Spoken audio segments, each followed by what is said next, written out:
धूप और छांव की तरह हमारे जीवन में सुख और दुख आते रहते हैं। हमें लगता है कि हमारे जीवन में हजारों दुख है, लेकिन अगर वास्तविकता में देखा जाए, आंखें खोल कर देखा जाए, तो जीवन में सिर्फ एक ही दुख होता है। और वो दुख क्या है?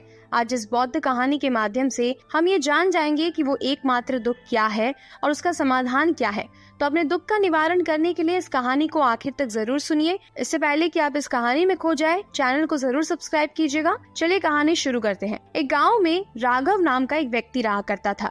वो अपने जीवन से बहुत निराश था। उसकी निराशा का कारण ये था कि अभी तक वो कुछ भी नहीं करता था। उसके घर वाले उसे दूसरों का उदाहरण देकर उसे ताना मारते रहते थे और उसे कहते थे कि वो सब तो कामयाब हो गए और तू यहीं का यहीं रह गया। जब भी राघव कहीं बाहर जाता तो लोग उससे पूछते, तुम क्या कर रहे हो भाई आजकल? और उसे ये कहने में बहुत शर्म महसूस होती थी कि वो अभी कुछ नहीं कर रहा, कुछ करने की कोशिश कर रहा है। धीरे धीरे उसने लोगों से मुंह छुपाना शुरू कर दिया। उसका दुख इतना बड़ा था कि उसे लगता था कि वो धरती पर एक बोझ है और उसके बस में कुछ भी करना नहीं है। वो कुछ कर ही नहीं सकता। वो जीकर क्या करेगा? उसे तो मर जाना चाहिए। वो अकेले में बैठकर रोता रहता और भगवान को दोष देता रहता। एक दिन उसने नगर में एक बौद्ध भिक्षु को देखा जो दुखों के ऊपर अपना प्रवचन दे रहे थे। बौद्ध भिक्षु कह रहे थे कि दुख एक गुरु की तरह होता है। वो आपको जीवन के बारे में समझाता है और आपको सही से जीने का तरीका बताता है। आप चाहे तो दुख रूपी गुरु से अपना जीवन सीख सकते हैं या दुख में बैठकर रोते रह सकते हैं। राघव भी ये बातें सुन रहा था। जब उपदेश खत्म हुआ तो उसने गुरु से कहा, दुख कुछ सिखाकर नहीं जाता बल्कि पीड़ा देकर जाता है। दुख की पीड़ा अनंत होती है। ऐसा लगता है कि इसके बाद और कुछ नहीं मिलने वाला, कुछ भी नहीं होने वाला। मृत्यु भी उसके सामने कम लगती है। बौद्ध भिक्षु ने राघव से पूछा, क्या दुख है तुम्हें? राघव ने अपनी सारी परेशानी बौद्ध भिक्षु को बता दी और कहा कि मेरे दुख का आपके पास कोई समाधान नहीं है। गुरु ने मुस्कुराते हुए कहा कि जब तुम्हारे जीवन में असली दुख आए तभी मेरे पास आना, तब मैं उसका समाधान अवश्य करूंगा। ये कहकर गुरु वहाँ से चले गए। राघव सोच में पड़ गया, क्या मेरा दुख असली नहीं है? क्या ये दुख जो मैं झेल रहा हूँ ये दुख नहीं है? कोई भी मेरे दिल का दर्द नहीं समझता। अरे घर वाले नहीं समझते तो गुरु क्या समझेंगे? अपने दुखों से परेशान होकर राघव ने एक निर्णय लिया कि वो कुछ करके दिखाएगा। उसने एक छोटा सा व्यापार शुरू किया। उसे उसके व्यापार में सफलता नहीं मिल रही थी पर उसके घर वाले बहुत खुश थे कि वो कुछ तो प्रयास कर रहा है। धीरे धीरे उसे सफलता मिलने लगी और फिर उसने रफ्तार पकड़ ली। 2 साल के अंदर ही वो एक बहुत बड़ा व्यापारी बन गया। अब उसके पास काफी लोग थे जो उसे पसंद करते थे, जो उसकी चिंता करते थे, उसके कार्यों की सराहना करते थे, प्रशंसा करते थे। उसके माता पिता भी अपने बेटे की प्रशंसा करते करते नहीं थकते थे। उसके मित्रों की संख्या दिन ब दिन बढ़ती जा रही थी और वो बहुत खुश था। फिर उसके कुछ दोस्तों ने उसे सलाह दी कि उसे अपना व्यापार अब और बड़ा करना चाहिए। जब वो बड़ा व्यापारी बनकर इतना खुश है तो सोचो, जब तुम इस नगर के सबसे बड़े व्यापारी हो जाओगे तो तुम्हें कितना सुख प्राप्त होगा। तुम्हारे जीवन में कितने सारे लोग तुमसे जुड़ जाएंगे, तुम्हारा कितना यश फैलेगा। स्वयं राजा भी तुम्हारी तारीफ करेंगे और जरूरत पड़ने पर तुमसे ही धन उधार लेंगे। ये सारी बात राघव के मन में बैठ गई। अब वो और ज्यादा मेहनत करने लगा, लेकिन उसे ये सब कुछ बहुत जल्दी चाहिए था। ज्यादा समय वो इसमें बर्बाद नहीं करना चाहता था, इसीलिए उसने कुछ ऐसे काम किए जो उचित नहीं थे। उसने बहुत बड़ी मात्रा में धन उधार ले लिया और वो यहीं पर नहीं रुका। ज्यादा धन कमाने के चक्कर में उसने अपने माल की गुणवत्ता भी कम कर दी। उसके मित्र उसे जैसा कहते थे वो वैसा ही करता रहा। दूसरे व्यापारियों के खिलाफ उसने षड्यंत्र रचना भी शुरू कर दिया। अब उसके जीवन का सुकून ही चला गया था।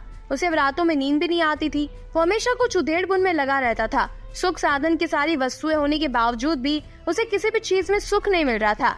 एक दिन राघव अपने रथ में बैठकर एक मार्ग से जा रहा था। रास्ते में उसने उसी गुरु का आश्रम देखा। वो गुरु के पास पहुंचा और कहा, गुरुदेव, आपने कहा था कि असली दुख हो तभी मेरे पास आना। मेरे जीवन में बहुत दुख है, मैं रात को अच्छे से सो भी नहीं पाता। राघव गुरु को अपनी सारी बात बताता है। गुरु ने कहा, जब तुम पहली बार मिले थे तब भी तुम किसी दुख में थे। उस दुख से तुमने क्या सीखा? राघव ने कहा, मैंने सीखा कि केवल सोचने मात्र से कुछ नहीं होता। अपनी सोच को सकारात्मक करने के लिए कर्म करना पड़ता है और केवल कर्म करने से भी कुछ नहीं होता। कर्म को अंतिम पड़ाव तक ले जाना आवश्यक होता है। चाहे रास्ते में कितनी भी बाधाएं आए, कितनी भी निराशा आए, चाहे ऐसा भी क्यों न लगे कि कुछ भी नहीं हो रहा, तब भी ये मानकर जो कार्य मैं कर रहा हूँ कि मैं इसमें सफल होकर रहूंगा, कर्म करते रहना चाहिए। लोग केवल सफल आदमी को ही महत्व देते हैं, बाकी चाहे कोई कितना भी अच्छा क्यों ना हो, इस दुनिया के लिए वो मूर्ख ही कहलाता है। गुरु मुस्कुराए और कहा, जब तुम्हारे जीवन में असली दुख आए तब मेरे पास आना, मैं उसका समाधान अवश्य करूंगा। राघव फिर से आश्चर्यचकित हो गया। क्या ये असली दुख नहीं है? असली दुख और होता क्या है? लेकिन उसने कुछ नहीं बोला। राघव ने गुरु को एक घड़ा भेंट कर दिया जिसमें सोने के सिक्के भरे थे। घड़े को देखकर गुरु ने कहा, इस घड़े को उस पेड़ के नीचे गड्ढा खोदकर दबा दो, ये मेरे किसी काम का नहीं है। राघव ने ऐसा ही किया और वो वहाँ से चला गया। धीरे धीरे राघव को व्यापार में घाटा होने लगा। उसकी धन संपदा धीरे धीरे घटने लगी और एक ऐसा समय भी आया जब उसके ऊपर बहुत कर्जा हो गया था। लेकिन वो निश्चिंत था, क्योंकि कर्जा उसने अपने मित्रों द्वारा ही प्राप्त हुआ था। वो सोचता था कि बुरे समय में उसके मित्र उसका साथ देंगे, पर ऐसा कुछ नहीं हुआ। सबसे पहले उसके मित्रों ने उसका साथ छोड़ दिया। उधार धन मांगने वाले ना देने पर जान से मारने की धमकी तक देने लगे। उसके शुभ चिंतक, उसे चाहने वाले सब उससे दूर चले गए। उसके पिता उसकी गलतियों को गिनाने लगे। उसकी सारी संपत्ति नीलाम हो गई। उसके पास अब कुछ नहीं बचा था। वो सड़क पर आ गया। उसने अपने पिता से सहायता मांगी। पिता ने कहा, मेरे पास जो थोड़ी बहुत संपत्ति है, अगर मैं वो भी तुम्हें दे दूंगा तो मैं तुम्हारी माँ को कहाँ रखूंगा? हमारा सहारा यही संपत्ति है। राघव के जीवन में अब बहुत गहरा दुख था। उसके पास ऐसा कोई भी नहीं था जो उसे संभाल सके। इस धोखे की वजह से वो पूरी तरह से टूट चुका था। उसे लगता था कि जीने का कोई मतलब ही नहीं है, मृत्यु ही एकमात्र सहारा है। वो मरने के लिए एक नदी की तरफ जा ही रहा था कि तभी रास्ते में उसे याद आया कि गुरु ने कहा था कि जब उसके जीवन में असली दुख आए तब उनके पास आए और वो उसके दुख का समाधान कर देंगे। राघव गुरु के पास पहुंचा और उसने गुरु को सारी बात बताई और कहा, मेरे दुखों का समाधान कीजिए। गुरु ने कहा, जब तुम्हारे जीवन में असली दुख आए तभी मेरे पास आना, मैं उसका समाधान अवश्य ही कर दूंगा। राघव को अब गुस्सा आ गया। उसने कहा, असली दुख, आखिर क्या होता है ये असली दुख? गुरुदेव, अब मेरे जीवन में जो घट रहा है क्या वो दुख नहीं है? गुरु ने कहा, पहले ये बताओ कि तुमने अपने इस दुख से क्या सीखा? राघव ने कहा, जो लोग तुम्हारे तरक्की के पीछे तुम्हारे साथ साथ आए हैं वो तुम्हें धोखा देंगे, क्योंकि तुम्हारे बुरे समय में वो तुम्हारा साथ नहीं देंगे बल्कि तुम्हारा फायदा उठाएंगे। भरोसा केवल उन्हीं लोगों पर करना चाहिए जो तुम्हारे बुरे समय में, तुम्हारे असफलता के समय में तुम्हारे साथ खड़े रहे। ऐसे लोग बहुत कम ही देखने को मिलते हैं। गुरुदेव, जिन्हें मिलते हैं उन्हें हमेशा उनकी कदर करनी चाहिए। गुरुदेव, कभी किसी के खिलाफ षड्यंत्र नहीं रचना चाहिए। ईमानदारी और धैर्य के साथ काम करना चाहिए, लालच नहीं करना चाहिए। गुरु ने उस पेड़ के नीचे गड्ढा खोदकर वो घड़ा निकाला जिसमें सोने के सिक्के भरे थे और वो घड़ा उन्होंने राघव को दे दिया और कहा कि जब असली दुख आए तभी मेरे पास आना। उसने गुरु को प्रणाम किया, धन्यवाद किया और घड़ा लेकर वहाँ से चला गया। उस दिन से उसने दोबारा व्यापार शुरू किया और अब वो छोटा सा व्यापारी बनकर भी खुश था और ईमानदारी से काम करते करते वो फिर से एक बड़ा व्यापारी बन गया। हालांकि इसमें उसे अब कुछ समय लगा, लेकिन अब वो खुश था। उसका जीवन खुशियों से भर गया था।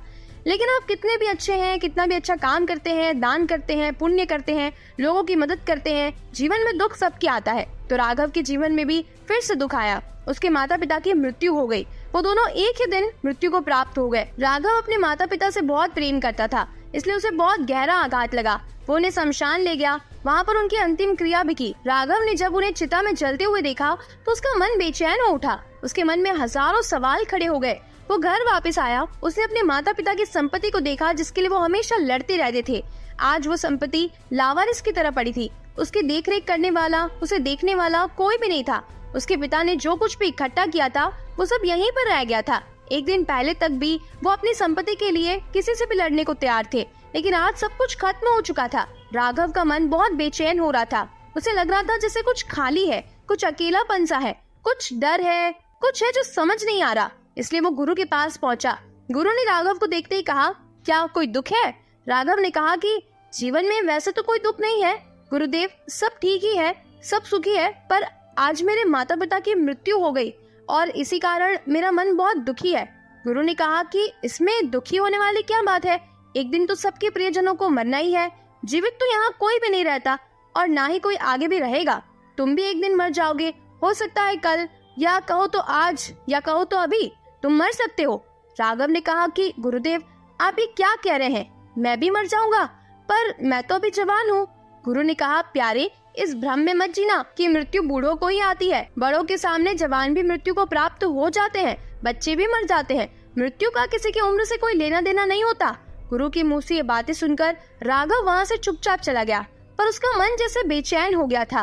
वो कुछ खालीपन सा महसूस कर रहा था।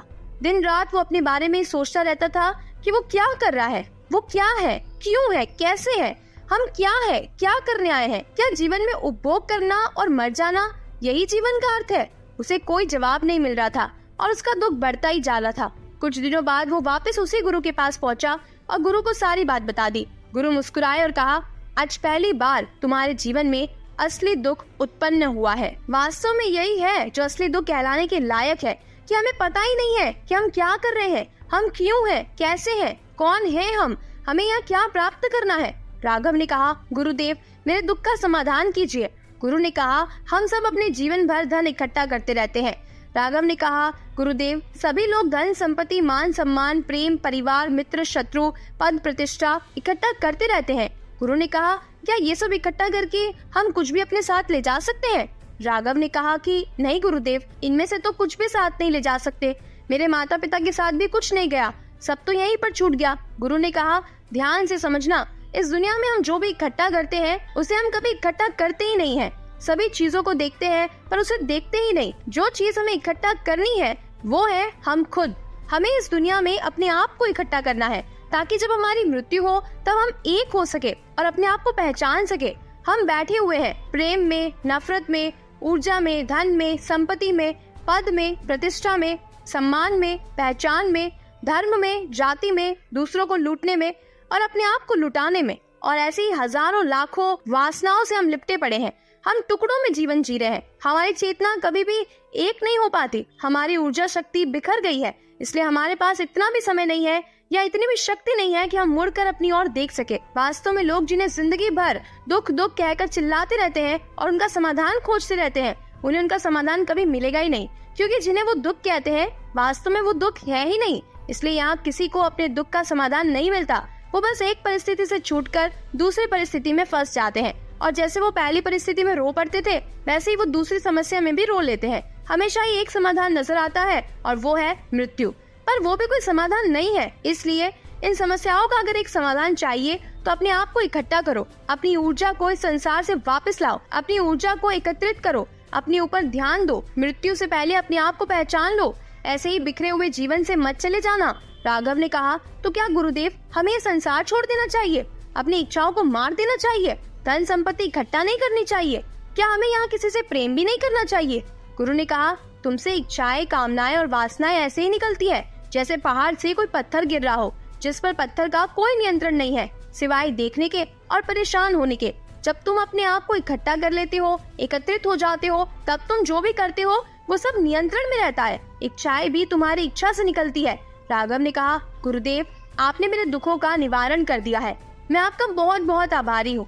अब मैं अपने आप को समझूंगा, अपने आप को एकत्रित कर लूंगा। मानव शरीर में बहुत शक्ति है, बहुत ऊर्जा है, लेकिन वो बेकार की चीजों में बट कर रह गई है, व्यर्थ की चीजों में लगी रहती है। अक्सर हम ऊपर वाले से सवाल करते हैं कि हमारे जीवन में इतना दुख क्यों है। हम सभी के मन में यही सवाल उठता है और इसका जवाब है कि परमात्मा हमें उस परम दुखों तक ले जाना चाहता है जिससे हम अपने जीवन में परम ज्ञान की अनुभूति कर पाएंगे। इंसानी शरीर का परम दुख यही है कि वो अपने आप को नहीं पहचान पाते। जब भी हमारे जीवन में दुख आता है, अगर हम तब अपने आप से सवाल करें कि हम क्यों हैं, हम क्या हैं, तभी हम अपने जीवन में ध्यान की तरफ, अपने आप को समझने की तरफ आगे बढ़ पाएंगे। उम्मीद है आपने इस कहानी से जरूर कुछ ना कुछ तो सीखा होगा। कहानी पसंद आई है तो वीडियो को लाइक और चैनल को सब्सक्राइब जरूर कीजिएगा। आपने इस कहानी से क्या सीखा, कहानी कैसे लगी, कमेंट करके जरूर बताइएगा। मिलते हैं ऐसी और भी नई कहानियों के साथ। तब तक के लिए अपना ढेर सारा ख्याल रखिए। वीडियो को पूरा देखने के लिए आपका बहुत बहुत धन्यवाद।